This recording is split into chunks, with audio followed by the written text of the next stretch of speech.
شخص ہر اچھا موقع بھی گنوا دیتا ہے اور پر امید شخص ہر پریشانی بھی موقع تلاش کر لیتا ہے۔ کل کی فکر مت کرو، جس رب نے آج تک سنبھال لیا ہے وہ آگے بھی سنبھال لے گا۔ اگر اللہ تمہیں وہاں تک لے کر گیا جہاں تم جانا چاہتے تھے تو یقین رکھو بہتر ہوگا وہ جگہ جہاں وہ تمہیں اپنی مرضی سے لے جائے گا۔ زندگی جن زخموں سے بھری پڑی ہے ان زخموں کا علاج صرف سجدے میں موجود ہے۔ میں اپنا ہر غم اللہ کو بتاتی ہوں کیونکہ میرے زخموں کا علاج صرف میرے اللہ کے پاس ہے۔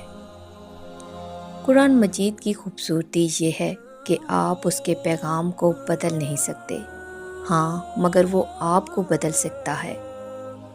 جس کے ہاتھ میں قرآن ہو، زبان پر اللہ کا کلام ہو، نہ وہ دل سے بے سکون ہو سکتا ہے، نہ وہ ہاتھ خالی ہو سکتے ہیں۔